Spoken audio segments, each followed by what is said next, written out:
अस्सलामु अलैकुम वरहमतुल्लाहि ताला वबरकातुहू। प्यारे बच्चों, मेरा नाम मोहम्मद ताहिर नईमी है।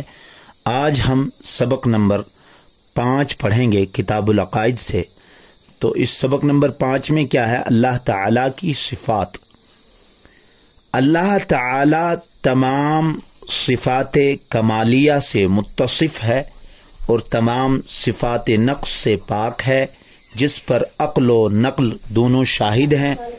बस अल्लाह ताला के हक़ में 20 सिफ़तें वाजिब हैं और इन सिफ़तों की अज़दाद इस पर मुहाल हैं।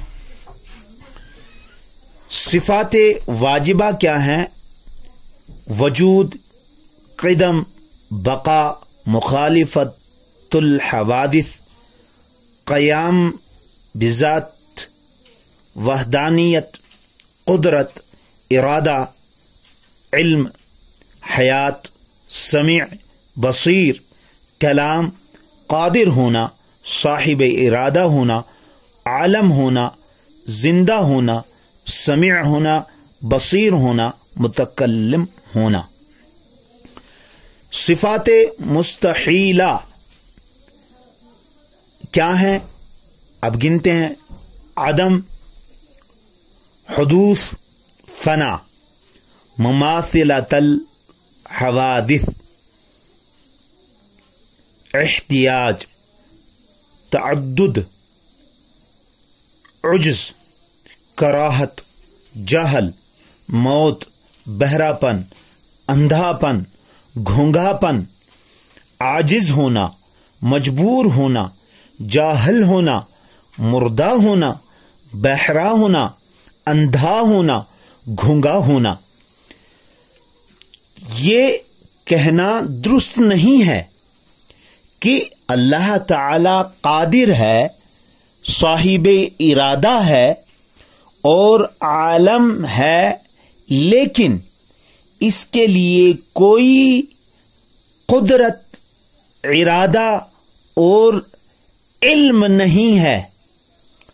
और इसी तरह ये भी कहना दुरुस्त नहीं है कि वो ही समीअ, बसीर और मुतकल्लम है, लेकिन इसके लिए कोई हयात, समी, बसीर, समीअ, बसर और कलाम नहीं।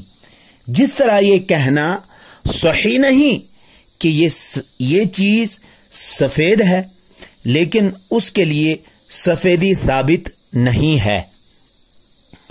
सफेद, अगर हम कोई चीज कहेंगे सफेद है तो ऐसे ही मान लेंगे, लेकिन सफेद के लिए सफेदी का होना साबित होना जरूरी है।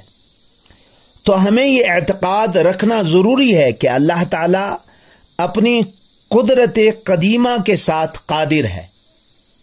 इस पर जरूरी एतकाद रखना। किस चीज पे? कि अल्लाह ताला अपनी कुदरत कदीमा के साथ कादिर है, जो उसकी जात के साथ ही कायम है। और इसी तरह तमाम सिफात बारी ताला जो मंदरजा झैल शेर में है, फ़कुदरतुन, इरादतुन, समउन, बसरुन, हयातुल इल्म, कलामुन इस्तमर।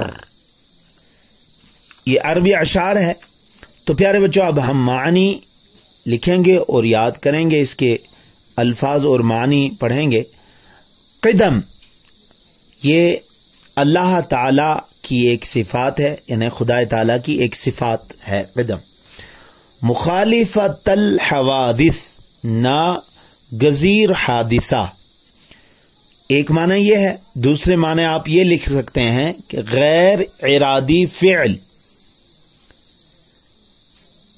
वहदानियत, खुदा का एक होना।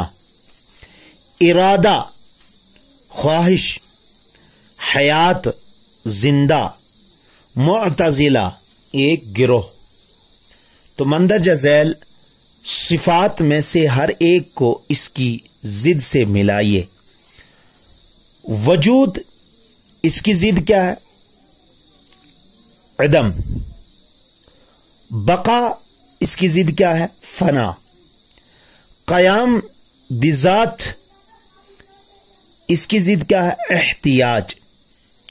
قادر قدرت اس کی ضد کیا ہے؟ عجز. علم اس کی ضد کیا ہے؟ جہل. سمع اس کی ضد کیا ہے؟ بہرا. بصر اس کی ضد کیا ہے؟ اندھا. کلام اس کی ضد کیا ہے؟ گونگا. غور سے پڑھیے اور جواب دیجیے. سوال نمبر 1 ہے، عقل و نقل کس پر شاہد ہیں؟ اللہ تعالی تمام صفات کمالیہ سے متصف ہے اور تمام صفات نقص سے پاک ہے، جس پر عقل و نقل دونوں شاہد ہیں. دوسرا سوال ہے، اللہ تعالی کے حق میں کتنی صفتیں واجب ہیں اور وہ کیا ہیں؟ تو اس کا جواب کیا ہے؟ اللہ تعالی پس اللہ تعالی کے حق میں 20 صفتیں واجب ہیں اور وہ یہ ہیں: وجود، قدم، بقا، مخالفت الحوادث، قیام بالذات، وحدانیت، قدرت، ارادہ، علم، حیات، سمیع، بصر، کلام، قادر ہونا، صاحب ارادہ ہونا، عالم ہونا، زندہ ہونا، سمیع ہونا، بصیر ہونا، متکلم ہونا. اب اللہ تعالیٰ، تیسرا سوال، اللہ تعالیٰ کے حق میں کتنی صفتیں محال ہیں اور وہ کیا ہیں؟ وہ یہ ہیں: عدم، حدوث، فنا، مماثلت الحوادث، احتیاج، تعدد، عجز، کراہت، جہل، موت، بہراپن، اندھاپن، گھونگاپن، عاجز ہونا، مجبور ہونا، جاہل ہونا، مردہ ہونا، بہرا ہونا، اندھا ہونا، گھونگا ہونا. تو پیارے بچوں، اب ہم یہ ہمارے آج کا جو ہمارا سبق ہے، سبق نمبر 5 کتاب العقائد سے یہ مکمل ہو چکا. اب ہم اچھے طریقے سے اس کی تیاری کریں گے اپنے ایگزام کے لیے اور اپنی صلاحیت کو بھی، اپنی معلومات کو بھی بڑھائیں گے. السلام علیکم ورحمۃ اللہ تعالی وبرکاتہ.